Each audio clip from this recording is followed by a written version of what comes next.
តាក់ទងនឹងរដ្ឋាភិបាលក្រៅប្រទេសបានចេញរូបរាងជាបណ្ដាមុនថ្ងៃប្រកាសធំគឺជាសមាជិកភាពជាទួនាទីជាអីនឹងជាបណ្ដាមកនេះហើយអ្នកណាជាប្រធាននរណាជាអ្នកកាន់ការងារអីផ្សេងៗនេះគឺតាមពិតខាងរដ្ឋាភិបាលក្រៅប្រទេសបើតាមអ្វីដែលជាសេចក្តីថ្លែងការណ៍របស់ក្រមប្រឹក្សាជាតិតស៊ូកាលពីថ្ងៃទី11ខែកញ្ញានោះមែនតើទៅគឺយកថ្ងៃទី23ខែតុលាឆ្នាំ2025នេះគឺជាការចាប់ផ្ដើមនៃការបង្កើតរដ្ឋាភិបាលក្រៅប្រទេសនេះក៏ប៉ុន្តែបើតាមដំណឹងឬក៏អឺខិត្តប័ណ្ណដែលចែកផ្សព្វផ្សាយចុងក្រោយនេះឃើញថាថ្ងៃដែលប្រកាសរដ្ឋាភិបាលក្រៅប្រទេសនឹងមែនតើគឺថ្ងៃទី25ខែតុលាឆ្នាំ2025នៅឯទីក្រុងប៉ារីដែលមែនតើប៉ះចំថ្ងៃសៅរ៍អាចដែរនៅស្រុកអាមេរិកឬក៏នៅស្រុកបារាំងការដែលធ្វើពិធីនៅថ្ងៃចុងសប្តាហ៍គឺច្រើនតែទទួលបានការចូលរួមកកកដោយសារតែប្រជាពលរដ្ឋខ្មែរនៅក្រៅប្រទេសមមាញឹកច្រើនជាពិសេសនៅក្នុងការប្រកបរបរចិញ្ចឹមជីវិតពីថ្ងៃច័ន្ទដល់ថ្ងៃសុក្រហើយជាទម្លាប់ពិធីអ្វីមួយដែលសំខាន់គេច្រើនតែលើកទុកឲ្យទៅចំថ្ងៃសុក្រសំទោសថ្ងៃសៅរ៍ឬថ្ងៃអាទិត្យបើទោះបីជាថ្ងៃសៅរ៍ថ្ងៃអាទិត្យមិនប៉ះចំថ្ងៃពិធីនោះធំមែនតើពួកឯង$23វាត្រូវនឹងថ្ងៃពហុទេមែនតើទៅតែគេលើកយកថ្ងៃទី25ខែតុលាឆ្នាំ2025ហ្នឹងគឺជាថ្ងៃដែលប្រកាសរដ្ឋាភិបាលក្រៅប្រទេសដែលអឺចំថ្ងៃសៅរ៍ធ្វើនៅទីក្រុងប៉ារីបាទតែយ៉ាងណាខ្ញុំនឹងជម្រាបជូនថាតើសមាជិកភាពរបស់រដ្ឋាភិបាលថ្មីនេះមាននរណាខ្លះហើយរដ្ឋាភិបាលថ្មីនេះគេដាក់ឈ្មោះថាម៉េចហើយជារដ្ឋាភិបាលក្រៅប្រទេសនឹងតើមានភាពស្របច្បាប់ប៉ុណ្ណាចូលរួមនៅក្នុងកិច្ចការងារដូចថាសម្រាប់ដោះស្រាយបញ្ហាដែលពួកគាត់អះអាងថានឹងដោះស្រាយបញ្ហាអ្វីបាននោះដូច្នេះសូមបងប្អូនទាំងអស់គ្នាតាមដានឈ្មោះដែលខ្ញុំបាននេះគឺមែនតើទៅពីសកម្មជនរបស់គណៈបកប្រឆាំងដែលអឺយើងដឹងគ្រប់គ្នាហើយគឺលោកផនផាណាដែលលោកបង្ហោះនៅលើបណ្ដាញសង្គម Facebook របស់លោកដោយរៀបរាប់នៅឈ្មោះរបស់ក្បាលម៉ាស៊ីនរបស់រដ្ឋាភិបាលក្រៅប្រទេសនេះចំនួន8រូបបាទហើយខ្ញុំនឹងរៀបរាប់ត្រួសដើម្បីជម្រាបជូនបងប្អូនថាតើឯកសារនេះឬក៏ការប្រកាសនេះវាមានភាពពិតជាក់ស្ដែងឬក៏ទទួលស្គាល់នៃក្រមសមាជិកនៅក្នុងក្បាលម៉ាស៊ីនរដ្ឋាភិបាលថ្មីនេះប៉ុណ្ណាខ្ញុំនឹងផ្ទៀងផ្ទាត់តាមរយៈសាររបស់ពួកគាត់លើបណ្ដាញសង្គម Facebook ហើយបើមានឱកាសនឹងអញ្ជើញសមាជិកឬក៏អ្នកដែលមានឈ្មោះនៅក្នុងក្បាលម៉ាស៊ីនរបស់រដ្ឋាភិបាលនេះមកសម្ភាសដើម្បីដឹងអំពីគោលដៅជាក់ស្ដែងរបស់ពួកគាត់ទី1គឺគេដាក់ឈ្មោះរដ្ឋាភិបាលថ្មីក្រៅប្រទេសនេះគេឈ្មោះថារដ្ឋាភិបាលកម្ពុជាឯករាជ្យ$23ឬក៏គេហៅថារដ្ឋាភិបាល$23ប្រហែលជាពួកគាត់យកកិច្ចព្រមព្រៀងសន្តិភាពទីក្រុងប៉ារីធ្វើជាដើមចមនៅក្នុងការបង្កើតរដ្ឋាភិបាលនេះក៏តែមិនដឹងទើបដាក់ឲ្យជួនថារដ្ឋាភិបាល$23បែបនេះហើយប្រធានធំជាងគេនៅក្នុងជួររដ្ឋាភិបាលនេះគឺលោកសំរងស៊ីបាទនោះគឺទី1ទី2គឺលោកឡុងរីទី3គឺលោកអ៊ុំសំអានទី4គឺលោកកឹមសុខទី5លោកឆាំឆានីទី6លោករីគៀទី7គឺលោកស្រី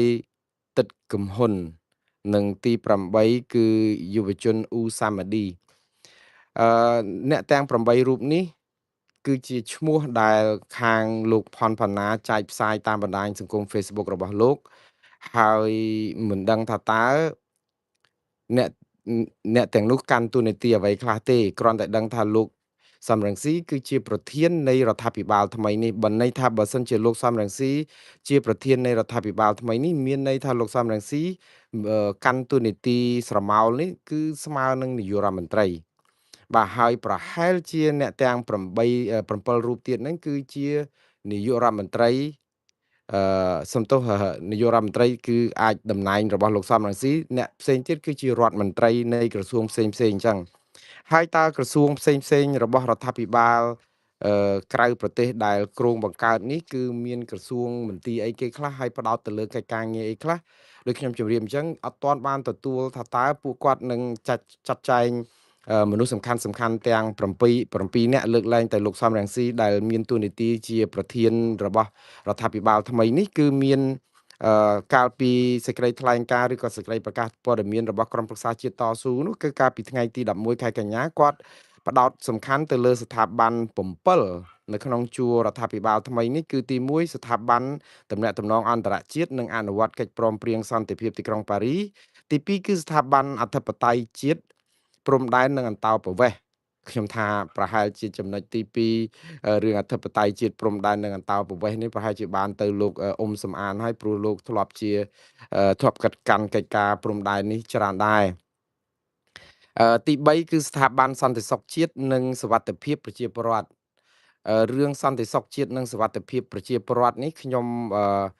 អាចគិតថាប្រហែលជាស័ក្តិសមនឹងលោកលងរីច្រើនជាងព្រោះលោកលងរីក៏គាត់ធ្លាប់ធ្វើកិច្ចការងារផ្នែកខាងសន្តិសុខនេះសម្រាប់គណៈបកសង្គ្រោះជាតិដែរតែនេះគ្រាន់តែជាការសន្និដ្ឋានរបស់ខ្ញុំទេបងប្អូនហើយក៏កុំឲ្យចាត់ទុកថាអ្វីដែលខ្ញុំប្រកាសឬក៏ផ្សាយនេះគឺជាព័ត៌មានពិត 100% អីយ៉ាងណាព្រោះខ្ញុំគ្រាន់តែស្រង់ពីអ្វីដែលមាននៅក្នុងFacebook របស់គណៈបកប្រឆាំងដែលពួកគាត់ផ្សព្វផ្សាយពីសមាជិកភាពនេះទៅប៉ុណ្ណោះទី3គឺស្ថាប័នសន្តិសុខជាតិនិងសុវត្ថិភាពប្រជាពលរដ្ឋមិញខ្ញុំជម្រាបហើយទី4គឺស្ថាប័នប្រជាធិបតេយ្យយុត្តិធម៌សង្គមនិងសិទ្ធិមនុស្សបាទមិនដឹងថាបានទៅនៅណាទេ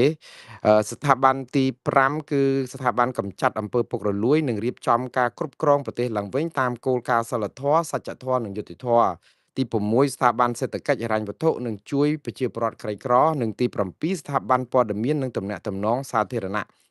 បាទទាំងអស់នេះគឺយើងមិនដឹងថាតើលោកឡុងរីអ៊ុំសំអានគឹមសុកឆាំឆានីលោករីគាលោកស្រីទឹកកំហ៊ុននិងយុវជនអ៊ូម៉ារ៉ាឌីនេះត្រូវបានទូនីតិយ៉ាងណាហើយប្រកាសជាផ្លូវការយ៉ាងម៉េចតើទទួលស្គាល់ទូនីតិនេះដោយប្រភពផ្លូវការណាមួយនៅឡើយទេគ្រាន់តែថាឃើញពួកគាត់ share នៅតាមបណ្ដាញសង្គម Facebook ហើយលោកអ៊ុំសំអានដែលជាតំណាងរាជគណៈបក្សសង្គ្រោះជាតិកាន់កិច្ចការព្រំដែនហ្នឹងក៏បានចែករំលែកព័ត៌មានអំពីសមាជិកភាពនេះដែលមានឈ្មោះលោកនៅក្នុងនោះដែរដូច្នេះបានន័យថាលោកមិនប្រកែកអំពីការដែលគេរៀបរាប់ឈ្មោះលោកជាមនុស្សម្នាក់នៅក្នុងក្បាលម៉ាស៊ីនរដ្ឋាភិបាលក្រៅប្រទេសនេះទេបាទព្រោះអីលោកបានចែករំលែកព័ត៌មាននេះតាមបណ្ដាញសង្គម Facebook របស់លោកដែរហើយក្នុងពេលជាមួយគ្នានេះគឺក៏មានឃើញសារពីលោកកឹមសុខដែលយើងដឹងហើយលោកកឹមសុខគឺជាអ្នកវិភាគនយោបាយមួយរូបតាមបណ្ដាញសង្គមហើយក៏លោកចូលរួមសកម្មនៅក្នុងចលនាក្រុមប្រឹក្សាជាតិតស៊ូនេះលោកក៏បានបង្ហើរសាររបស់លោកនៅលើបណ្ដាញសង្គម Facebook គាំទ្រអ្វីដែលជាទូនាទីរបស់លោកសំរងស៊ីនៅក្នុងរដ្ឋាភិបាលថ្មីនេះដែរដោយលោកកឹមសុខរហូតដល់ទៅថ្លែងថាបើសិនជាគេមិនរំលាយគណៈបកសង្គ្រោះជាតិចោលតាំងពីឆ្នាំ2017នោះម្លេះសំលោកសំរងស៊ីបានក្លាយទៅជានាយករដ្ឋមន្ត្រីស្របច្បាប់សមតាមអ្វីដែលជាបំណងប្រាថ្នារបស់ប្រជាពលរដ្ឋខ្មែរនៅទូទាំងប្រទេសអីអញ្ចឹងបាទតែយ៉ាងណារឿងនេះខ្ញុំនឹងរកព័ត៌មានបន្ថែមទៀតដើម្បីផ្សព្វផ្សាយជូនបងប្អូនហើយគ្រាន់តែថាព័ត៌មានប្រកាសអំពីសមាជិកភាពរបស់រដ្ឋាភិបាលក្រៅប្រទេសនេះ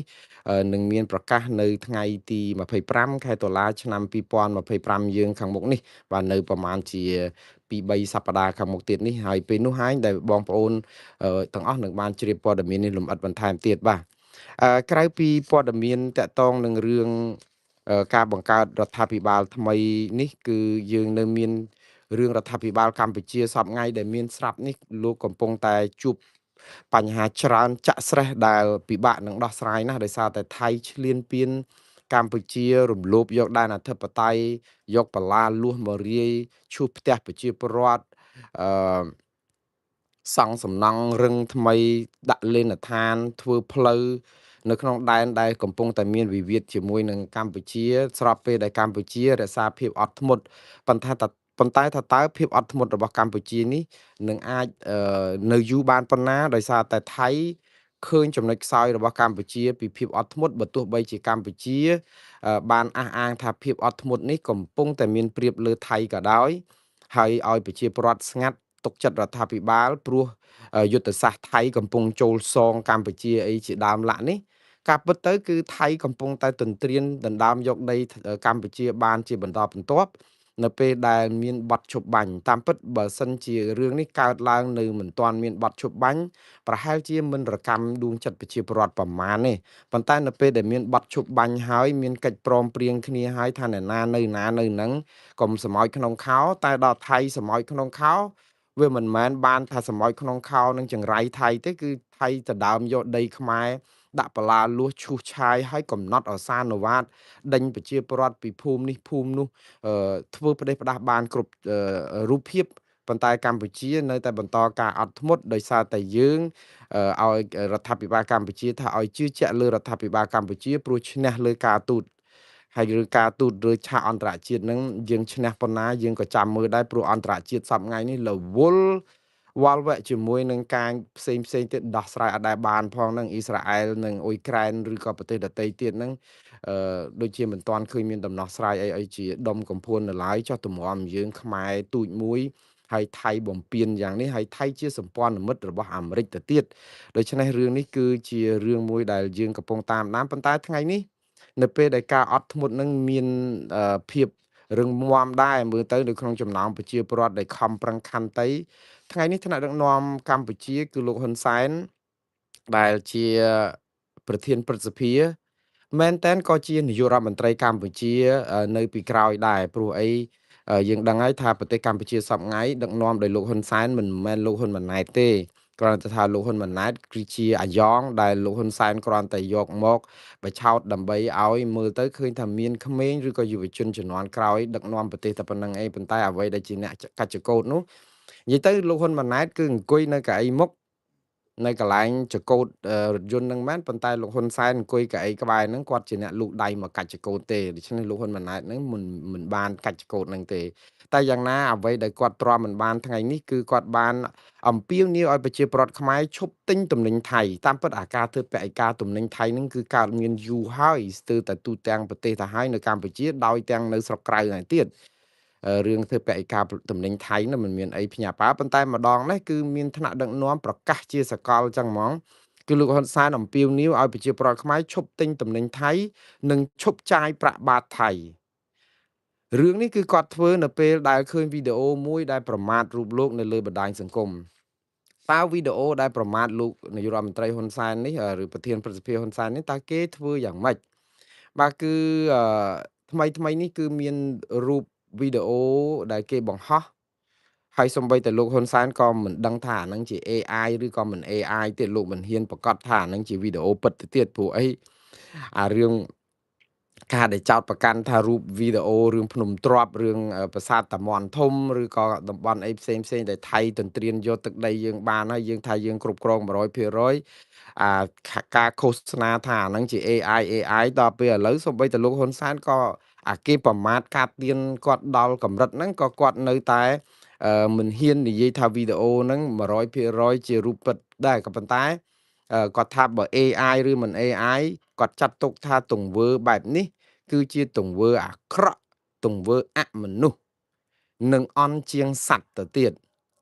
លោកថាវីដេអូនេះធ្វើឲ្យមនុស្សផ្ទាល់ឬក៏លោកថាមិនថាវីដេអូនេះធ្វើដោយមនុស្សឬក៏ធ្វើដោយ AI ទេគឺសុទ្ធតែបង្ហាញនៅអំពើអាក្រក់ទាំងអស់មិនថាជាតិណាឬក្រុមណានោះទេហេតុអីបានជាលោកហ៊ុនសែនមានប្រសាសន៍ខឹងសម្បាឬក៏តបតទៅខាងការប្រឌិតឬក៏បង្កើតវីដេអូបែបនេះនៅថៃថ្មីនេះគឺមានរូបវីដេអូមួយដែលគេយករូបលោកហ៊ុនសែន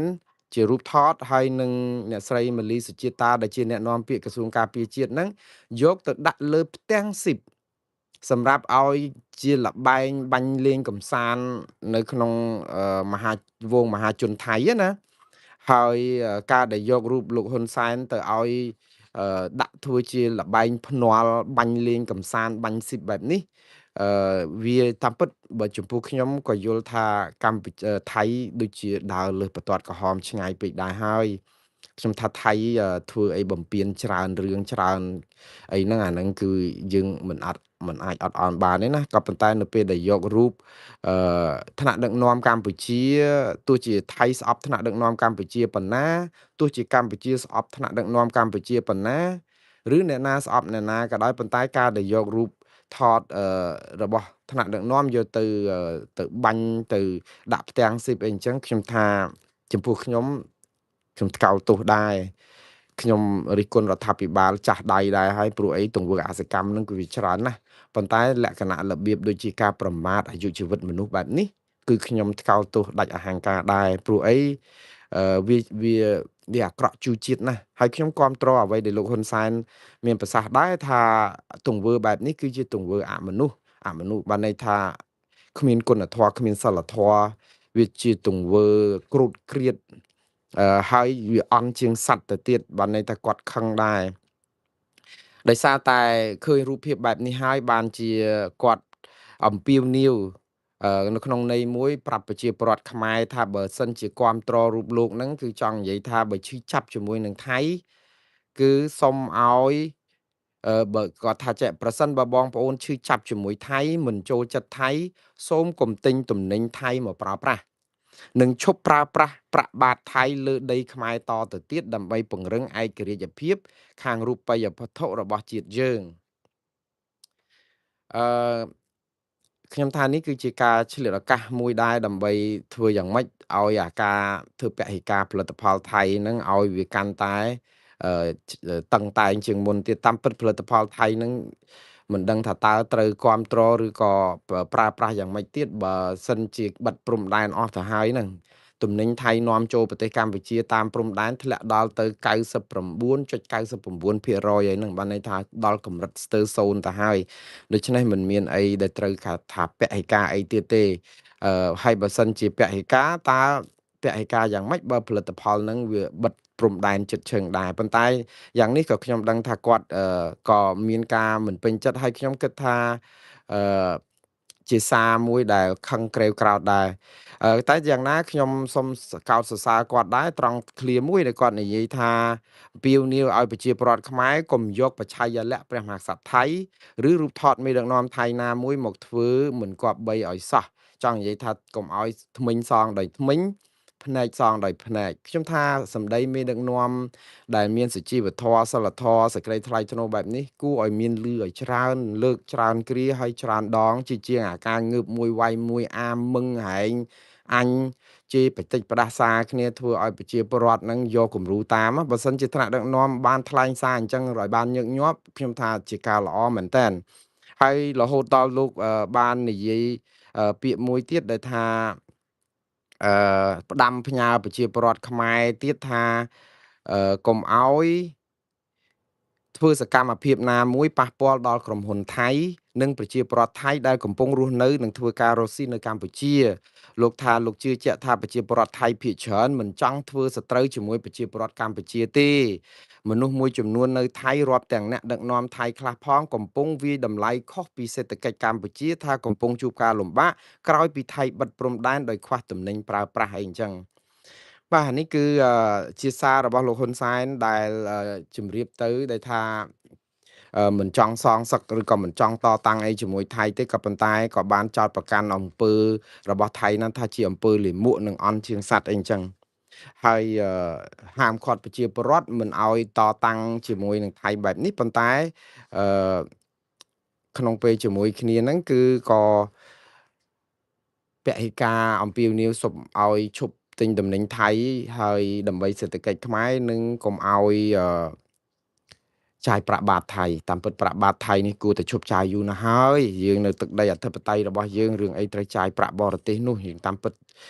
វាគួរតែឈប់ចាយ30-40ឆ្នាំហើយប៉ុន្តែយើងធ្វើអត់បានទេតើតែមានរឿងអញ្ចឹងបានយើងយកឱកាសហ្នឹងនៅក្នុងការប្រកាសទៀតប៉ុន្តែឥឡូវយើងមើលប្រតិកម្មពីសាធារណជនមតិទូទៅវិញថាតើគេយល់យ៉ាងដូចម្ដេចតកតងនឹងប្រតិកម្មរបស់លោកហ៊ុនសែនទៅនឹងជំហររបស់ប្រជាពលរដ្ឋថៃមួយចំនួនដែលធ្វើផ្ដេសផ្ដាសនេះខ្ញុំដកស្រង់ប្រសាសន៍របស់អ្នកដែលថ្លែងសារនៅលើបណ្ដាញសង្គម Facebook ដែលគេលើកឡើងតាក់ទងនឹង រឿងសាររបស់លោកហ៊ុនសែននេះខ្ញុំដកស្រង់ពីលោកមនោទេពចុះព្រោះអីលោកមនោទេពលោកមានភាពសកម្មណាស់នៅលើបណ្ដាញសង្គមហើយជាអ្នកគាំទ្រគណៈបកប្រឆាំងមួយដ៏ប្តូរផ្ដាច់អឺខ្លាំងក្លាដែរលោកថ្លែងសារនៅលើបណ្ដាញសង្គម Facebook លោកដូចនេះចេះថាអឺ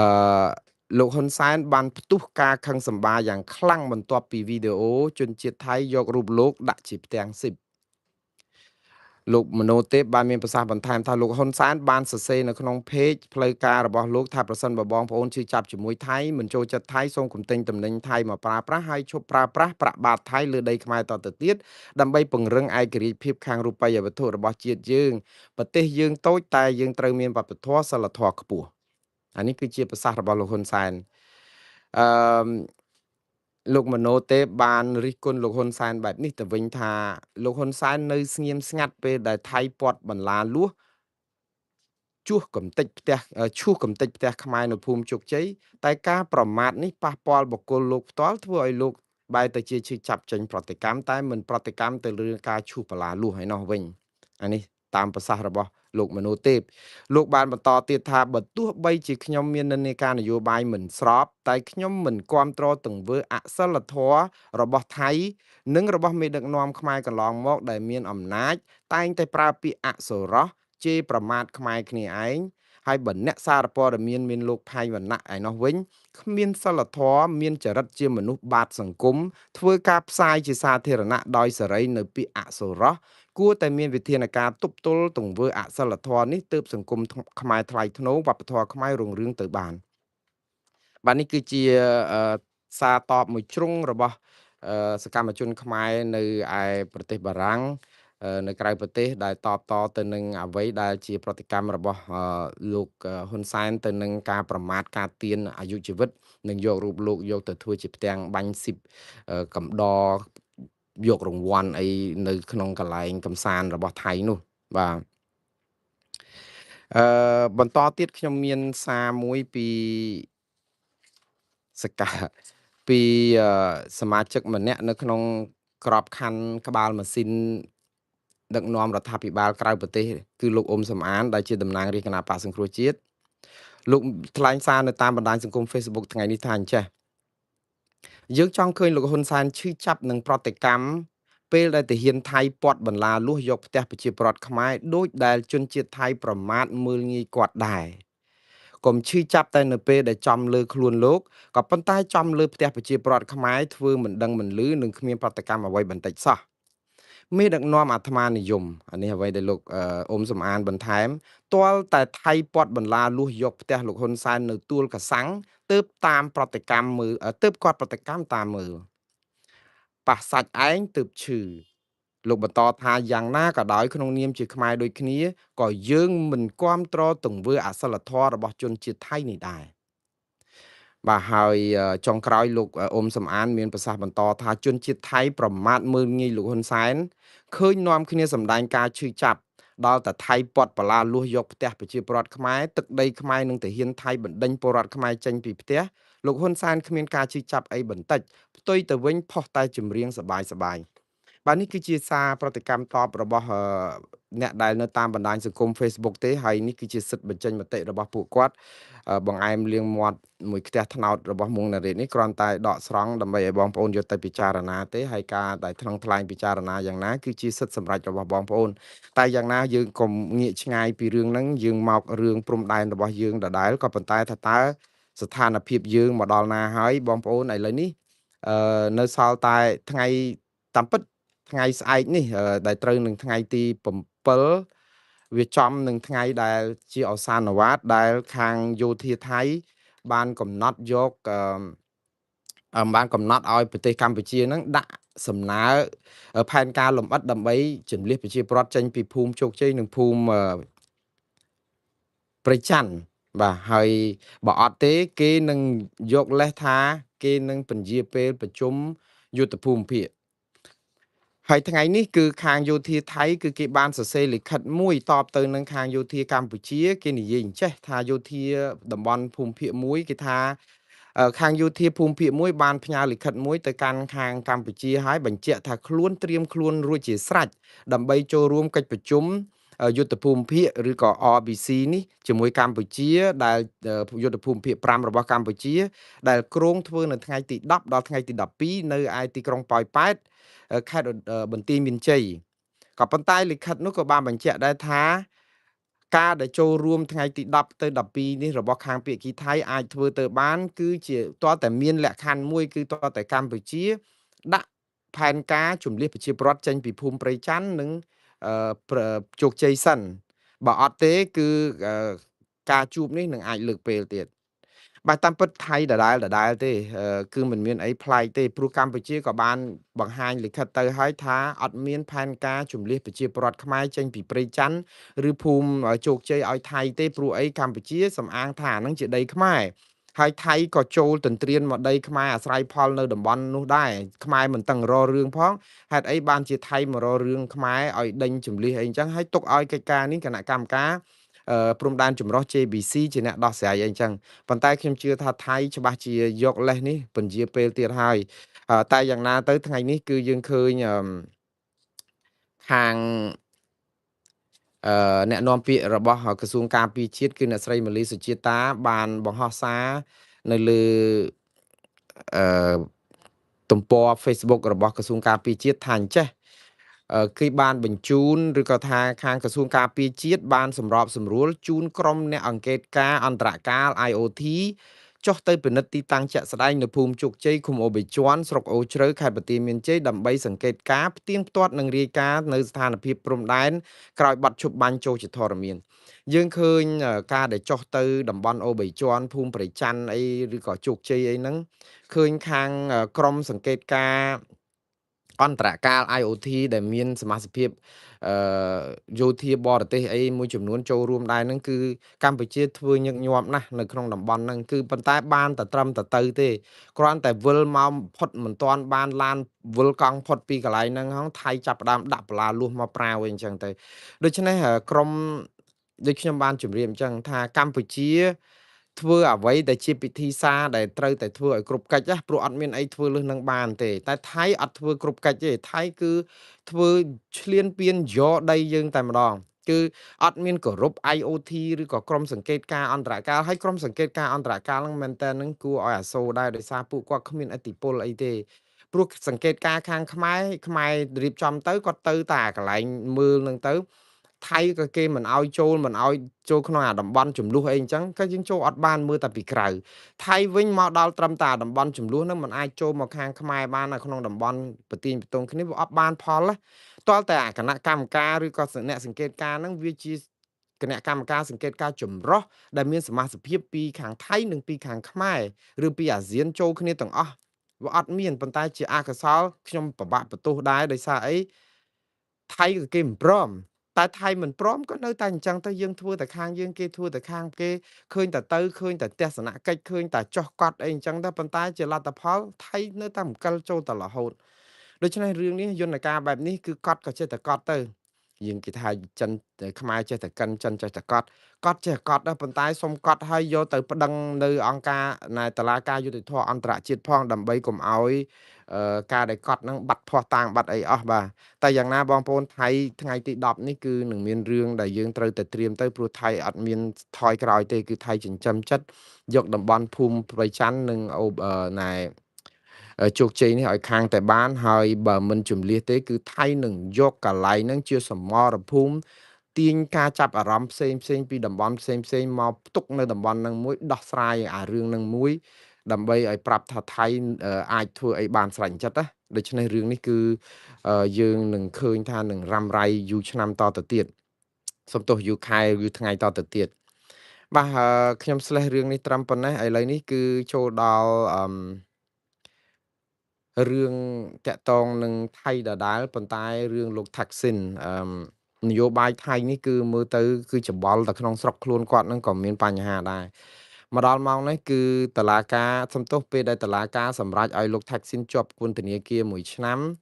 ដោយសារតែហេតុផលមួយគឺកាលគាត់គេចពីការជាប់ពន្ធនាគារដែលធ្វើពុតធ្វើជាឈឺទៅនៅតែក្រៅឃុំអត់បានជាប់គុកមករយៈដែលកំណត់របស់គេនោះឥឡូវនេះតុលាការគេឲ្យគាត់ជាប់គុក1ឆ្នាំហើយគាត់ក៏ព្រមជាប់គុក1ឆ្នាំអញ្ចឹងដែរ ហើយគាត់សង្ឃឹមថាពេលដែលជាប់គុកបែបនេះគាត់អាចនឹងតាមអ្វីដែលជាច្បាប់ឬនីតិវិធីរបស់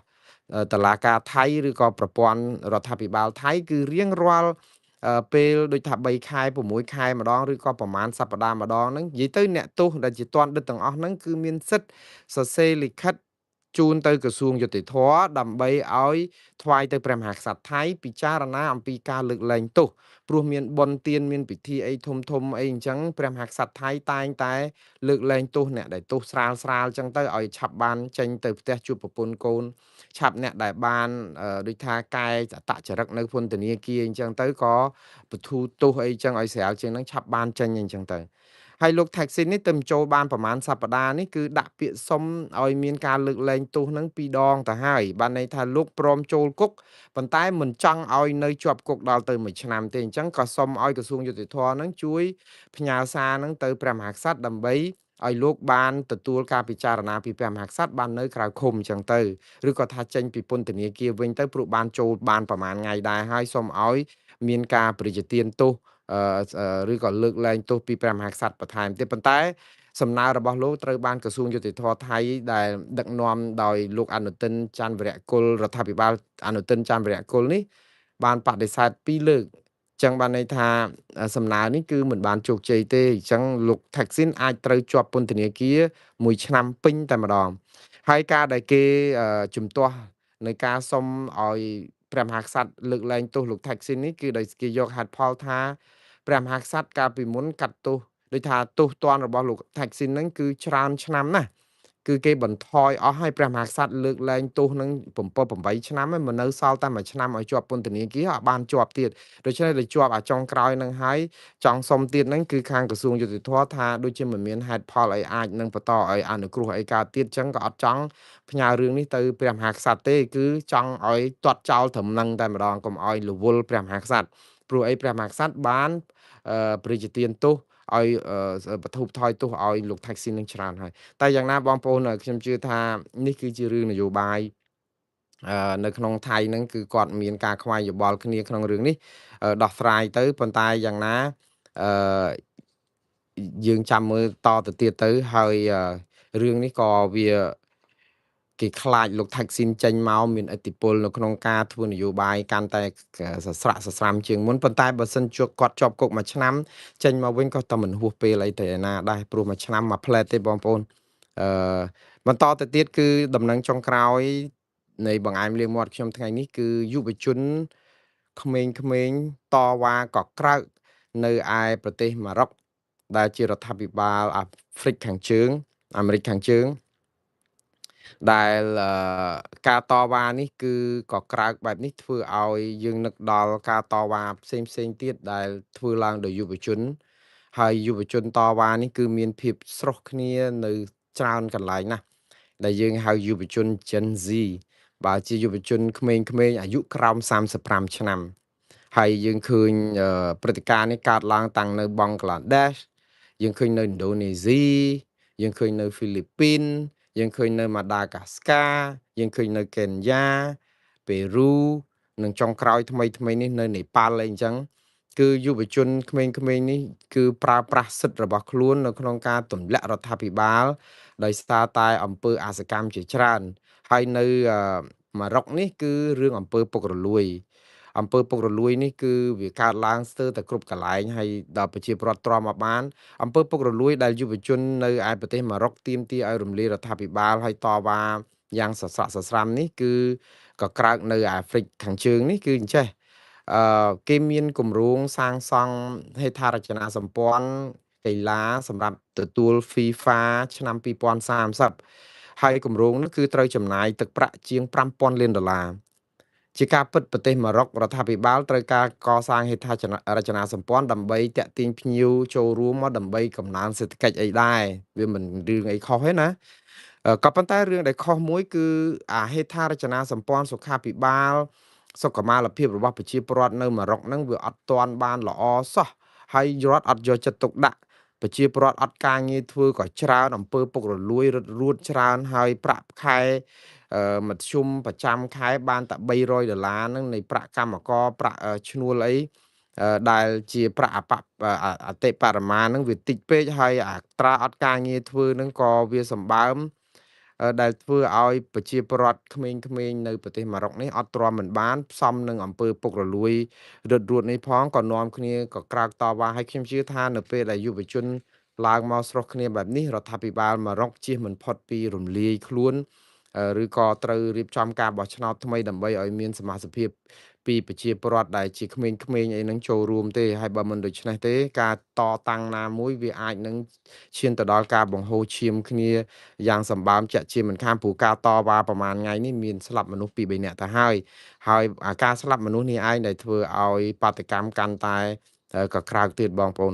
បាទបងប្អូនខ្ញុំស្លេះព័ត៌មានបង្អែមលៀងមាត់សម្រាប់រាត្រីថ្ងៃទី6 ខែតុលាឆ្នាំ2025ត្រឹមប៉ុណ្ណេះហើយមានព័ត៌មានថ្មីបន្ថែមទៀតខ្ញុំនឹងជម្រាបជូនបងប្អូននៅព្រឹកស្អែកយប់ស្អែកតាមពេលវេលាប្រហាក់ប្រហែលនឹងម៉ោងដដែលនេះ